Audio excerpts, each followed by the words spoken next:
사무엘상 26장 7절로부터 12절 말씀을 중심으로 해서 기회인가 시험인가 하는 제목으로 말씀 나누고자 합니다. 자, 우리가 다 같이 믿음의 사람들입니다. 그런데 우리 믿음의 사람들이 믿음으로 또 말씀대로 살려고 할 때 우리를 혼란스럽게 하는 일들이 종종 발생을 합니다. 자, 어떤 상황이 주어졌을 때요, 그 상황이 기회인지 아니면 시험인지 그걸 모르기 때문에 그렇습니다. 이거는 좋은 일이건 나쁜 일이건 어떤 일이든지 마찬가지입니다. 하루에도 이런 일들이 수도 없이 우리는 반복되어지는 삶을 살아갑니다. 그러다 보니까 어떤 사람은 이런 말을 해요. 신앙은 선택이다. 예. 신앙은 그 사람이 무엇을 선택하느냐에 따라서 얼마든지 달라질 수 있다는 겁니다. 그 순간 결과만 달라지는 것이 아니라 그 인생이 달라질 수도 있다라는 거죠.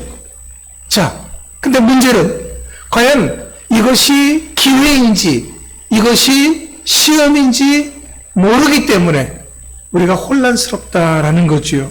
자, 이럴 때 우리는 어떻게 해야 할까요?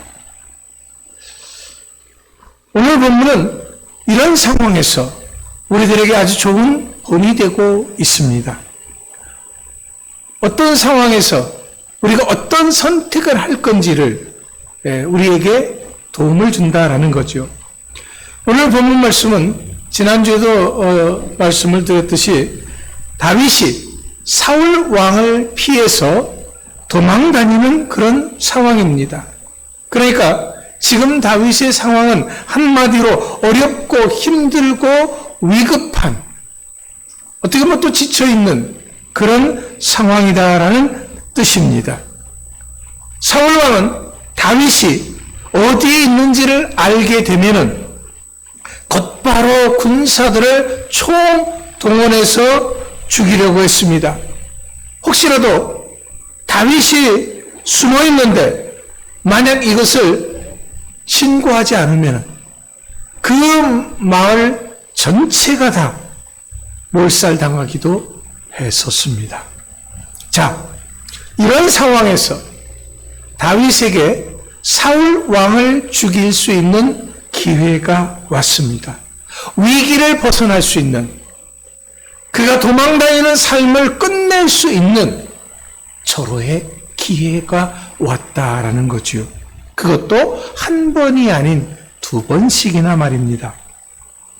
한 번은 다윗이 숨어있는 굴 속으로 사울 왕이 스스로 걸어 들어와서 볼일을 보는 상황이 되었습니다. 그렇기 때문에 얼마든지 다윗이 마음만 먹으면은 사울 왕을 죽일 수 있었습니다. 이것이 사무엘상 24장의 상황이었습니다. 오늘 본문의 말씀인 26장에서 이제 그 두 번째 상황이 또 일어납니다. 사울 왕이 다윗을 죽이려고 광야로 찾아와서 이제 진을 치고 잠이 들어 있는 것입니다. 다윗과 함께 사울 왕의 진지의 침투에 들어간 아비새 장군은 이런 상황을 보면서 8절에서 이렇게 이야기합니다. 자, 하나님은 오늘 당신의 원수를 당신의 손에 넘기셨나이다. 그러므로 청하오니 내가 창으로 그를 찔러서 단번에 땅에 꽂게 하소서. 내가 그를 두 번 찌를 것도 없으리이다. 네, 지금 다윗에게 드디어 원수를 갚고 쫓겨다니는 그런 삶을 이제는 완전하게 끝낼 수 있는, 그리고 드디어 이스라엘의 왕으로 등극할 수 있는 기회가 왔다라는 거죠. 왜냐하면 지금 다윗이 마음만 먹으면 얼마든지 사울 왕을 죽일 수 있기 때문에 그렇습니다. 아니, 자신이 직접 하지 않아도 명령만 내리면 되는 그런 상황입니다. 다윗은 지난번에 사울 왕이 자신이 숨어있던 굴에 들어왔을 때 그를 죽이지 않고 살려줬습니다. 나중에 사울 왕과 멀리서 대면해서 사울 왕에게 따졌습니다. 내가 당신에게 뭘 잘못했느냐라는 거예요. 아무것도 잘못한 것이 없는데 왜 나를 그렇게 죽이려고 하느냐? 내가 당신을 죽일 수 있는 기회가 있었는데도 이렇게 죽이지 않았다.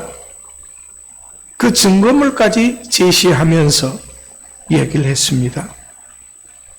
이런 이야기를 다 들은 사울 왕은 울면서 자신의 잘못을 고백을 했습니다. 그러면서 다윗이 왕이 되고 잘 될 것이라고 축복까지 해주고 흩어졌습니다. 하지만 사탄이 역사하는 사울 왕은 자신의 버릇을 고치지 못했습니다. 분명 맹세까지도 했었는데 또다시 다윗을 죽이려고 찾아온 것입니다. 지금 이런 사울 왕이 진영에서 부하들과 함께 잠이 들어 있습니다. 아주 깊은 잠이 드는 것이죠. 이때를 노려 아비새 장군과 함께 사울 왕이 누워있는 그 장막으로 침투에 들어갔던 것입니다. 그런데 사울 왕만 잠이 든 것이 아니라 그 부하들까지도 모두가 다 깊은 잠에 빠져 있었습니다. 그래서 다윗과 아비새 장군이 그렇게 갔는데도 아무도 눈치채는 사람이 없었습니다. 자, 그렇다면 지금 이런 상황이 다윗에게 기회입니까?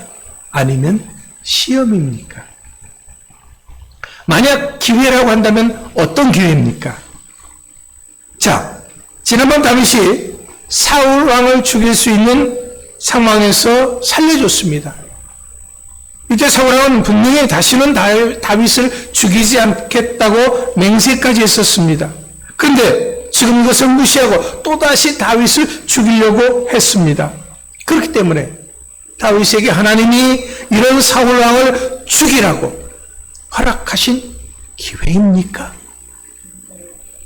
곁에 있는 아비새 장군은 분명하게 그렇게 생각했습니다. 왜냐하면 한 번도 아니고 두 번씩이나 이런 상황이 주어졌기 때문에 그렇습니다. 하나님이 다윗을 사랑하시기 때문에 이젠 도망 다니지 않아도 될 수 있도록 허락하신 것이다 라고 생각을 했습니다. 자, 이것이 잘못된 생각입니까? 아니죠. 충분히 그렇게 생각할 수 있습니다. 왜냐하면 약속을 깨뜨린 사람은 누구예요? 사울 왕이죠. 다윗은 사울 왕에 대해서 말 한마디조차도 함부로 하지 않았습니다. 분명 다윗은 아무런 잘못이 없었습니다. 그러니 하나님이 이런 기회를 주신 것이다 라고 생각할 수 있습니다. 그렇다면 과연 이것이 다윗에게 주어진 기회입니까? 하지만 다윗은 12절 말씀에서 보면은 이번에도 이렇게 고백합니다. 하나님이 기름 부어 세운 왕을 자신은 죽일 수 없다라고 말하면서 상과 물병만 가지고 남았습니다. 그렇다면 다윗이 왜 이렇게 한 것입니까? 그것은 하나님을 믿었기 때문에, 하나님을 신뢰했기 때문에 그렇습니다. 그렇다면 아비새 장군은 하나님을 안 믿는가요? 아비새 장군도 하나님을 믿는 사람입니다. 그렇다면 다윗은 도대체 하나님에 대해서 무엇을 믿고 무엇을 신뢰했다는 그런 말입니까? 다윗이 믿었던 것은 모든 것을 주관하시는 하나님이십니다. 왜냐하면 사울을 왕으로 세우신 분이 하나님이시기 때문입니다. 그렇기 때문에 사울 왕이 잘못하면은 다윗이 심판하지 않아도 하나님이 심판하실 것입니다. 이것을 믿었습니다.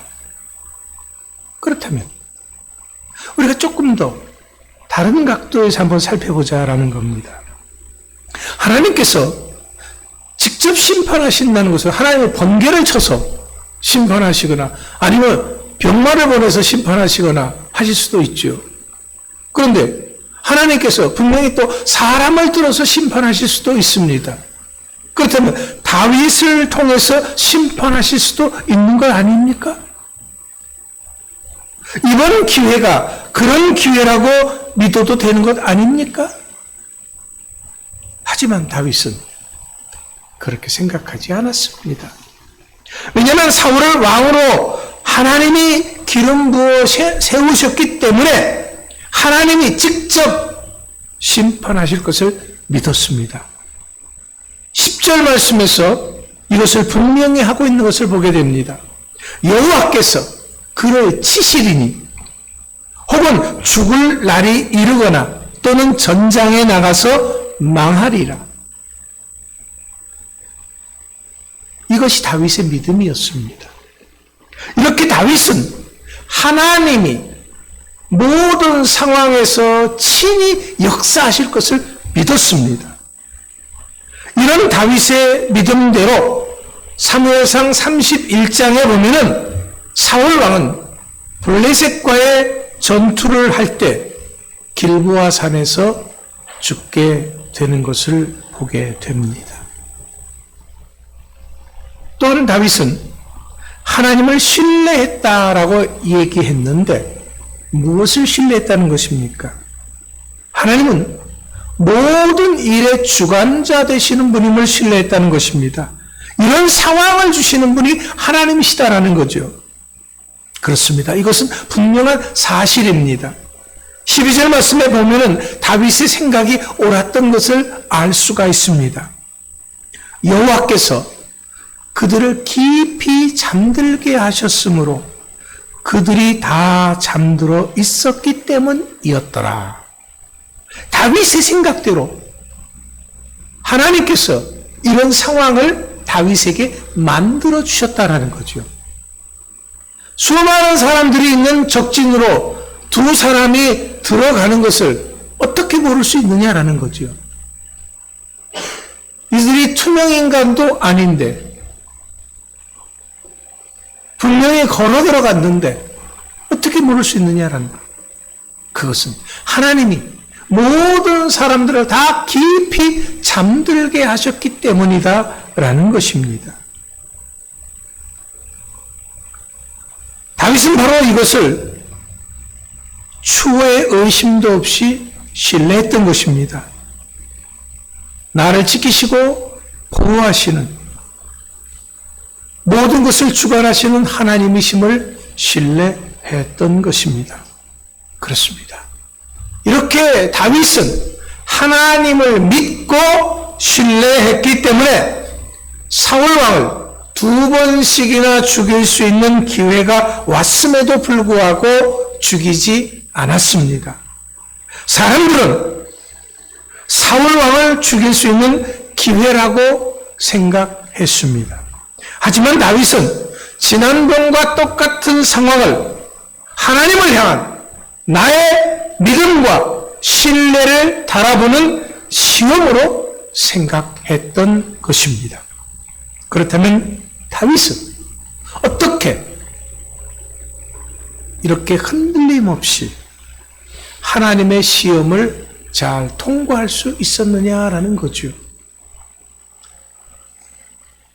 100이면 100, 1000이면 1000사람 다 마찬가지로 이것은 다윗에게 주신 절호의 기회다고 얘기했는데 어떻게 그렇게 멍청하게 다윗은 기회를 포기했느냐라는 겁니다. 그것은 다윗이 멍청한 것도 아니고 다윗이 미련한 것도 아니고 다윗이 물불을 못 가리는 그런 사람도 아닙니다. 이것은 무엇보다도 다윗이 겸손했기 때문에 그렇습니다. 왜 그렇게 생각하느냐고 의아해 하실 수 있습니다.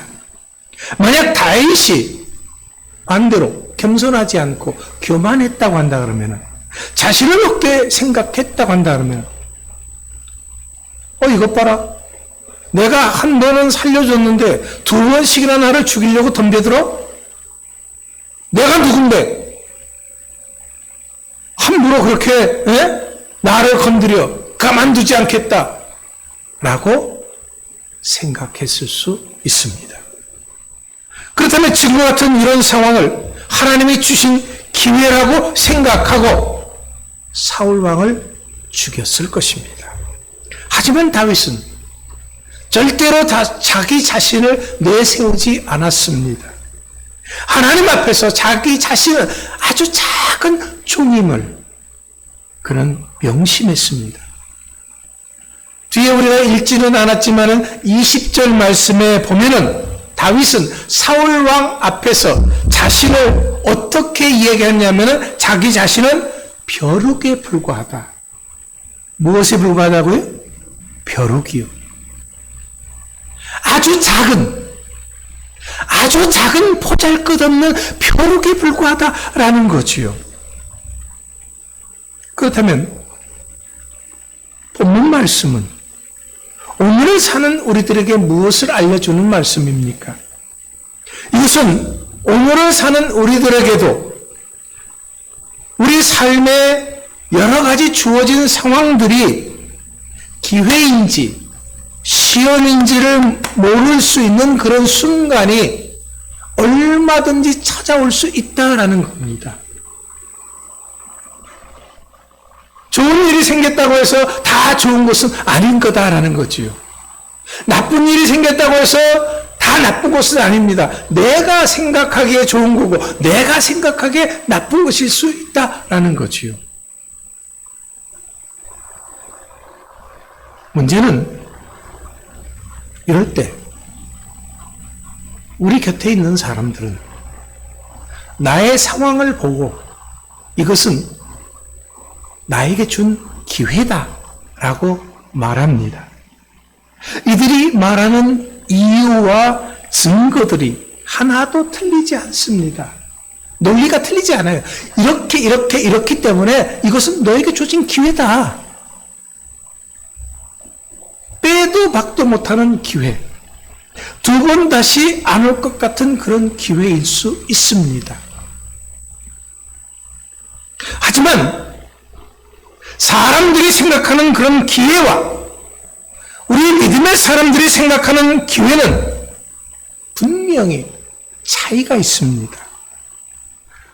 우리 믿음의 사람들은 어떤 상황이 주어지면 지금 내가 하나님을 얼마나 믿고 신뢰할 수 있는 그런 기회인가 라고 생각하게 됩니다. 그래서 다윗도 사울왕의 장막에서 창과 물병만을 가지고 나왔던 것입니다. 나는 하나님이 기름 부으신 자를 내가 해치지 않겠습니다. 이건 내게 주신 기회가 아니라 내가 하나님을 얼마나 믿고 신뢰하는가를 달아보는 그런 시험인 줄 믿습니다. 라고 그런 생각했다라는 거죠. 이처럼 우리 믿음의 사람들은 어떤 상황 속에서도 나도 살고 너도 살고 하는 쪽으로 생각합니다. 이것이 다윗이 택한 방법입니다. 왜냐하면 이 상황을 주어주신 분이 누구라는 거예요? 하나님이심을 믿었기 때문에 그렇습니다. 그렇다면 사람들은 어떻게 생각할까요? 사람들은 그 생각이 하나님 중심이 아니라 누구 중심이에요? 그렇죠. 나 중심이죠. 나 중심. 그렇기 때문에 어떤 상황이 주어지면은 남을 죽여서라도 내가 살 생각을 하는 것입니다. 나에게 이익이 되고 나에게 도움이 되는 쪽으로 생각을 하는 거지요. 이것은 사울 왕도 마찬가지였습니다. 그렇기 때문에 기회만 되면은 다윗을 죽이려고 했던 거죠. 어느 성에 다윗이 있다? 이것은 절호의 찬스다 라고 생각하고 군사들을 다 총출동했던 것을 보면은 알 수가 있습니다. 하지만 오늘을 사는 우리들은 이것에 속아서는 안 됩니다. 흔들려서도 안 됩니다. 그렇기 때문에 마치 기회인 것처럼 찾아오는 그 시험을 구별할 줄 아는 영적 지혜가 필요합니다. 우리가 물고기를 잡습니다. 낚시를 하죠. 그럼 낚시를 하는데 요즘에는요, 미끼를 아주 이 물고기, 어떤 선호하는 물고기가 좋아하는 형태의 가짜 미끼를 쓰는 거예요. 그래서 그 가짜 미끼가 빛도 나고 움직이기까지도 하고, 그러니까 그것이 자기가 좋아하는 먹이인 줄 알고 물고기가 덥석 달려들어 무는 겁니다. 그러면 어떻게 돼요? 잡히는 거죠. 기회인 줄 알았는데 그것이 기회가 아니라 자기가 죽는 상황이 되어버리는 것을 보게 됩니다. 우리는 우리에게 주어진 그 상황이 기회인지 아니면은 시험인지 모른다라는 거죠.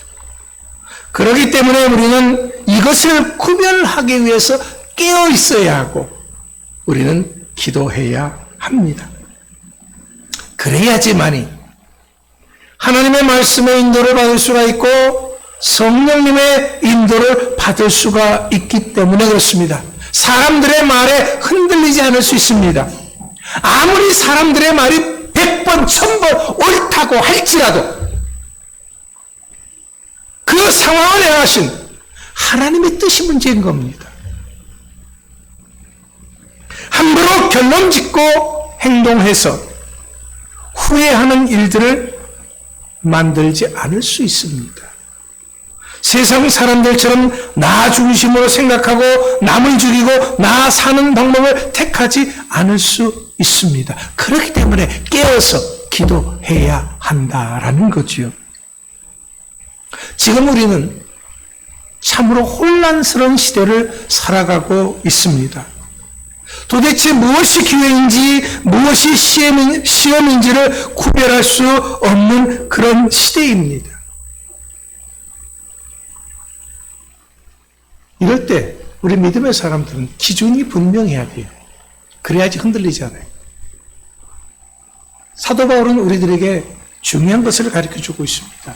뭐냐면요, 먹든지 마시든지 살든지 죽든지 무엇을 위해서 하라고요? 예?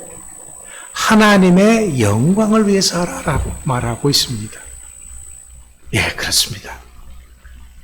이 상황이 하나님의 영광을 위한 것이라고 한다 그러면 우리는 그 상황에 내 생명을 걸 수 있어야 하는 거죠. 아무리 어렵고 힘들다고 할지라도 누가 수천억을 준다고 할지라도 이 상황이 하나님의 뜻에 맞지 않은 것이라고 한다 그러면 할 수 있어야 하는 것입니다. 그렇기 때문에 다시 한번 말씀드립니다. 항상 깨어 있어야 합니다. 기도해야 합니다. 왜냐하면 그래야지만 이 순간순간 찾아오는 어떤 복잡한 상황 속에서도 지혜롭게 하나님의 뜻을 파악하고 행동할 수가 있기 때문입니다. 하나님의 축복을 잃어버리지가 않을 수 있기 때문입니다. 우리 주사람교회 모든 성도들이 다윗과 같이 깨어있는 사람들이 될 수 있기를 축원합니다. 무엇이 기회인지 무엇이 시험인지를 잘 구별할 수 있는 여러분들 되시길 바랍니다. 다윗과 같이 현명한 선택을 함으로써 하나님께 영광을 돌릴 수 있는 그런 삶을 살아갈 수 있게 되기를 축원합니다. 기도하겠습니다.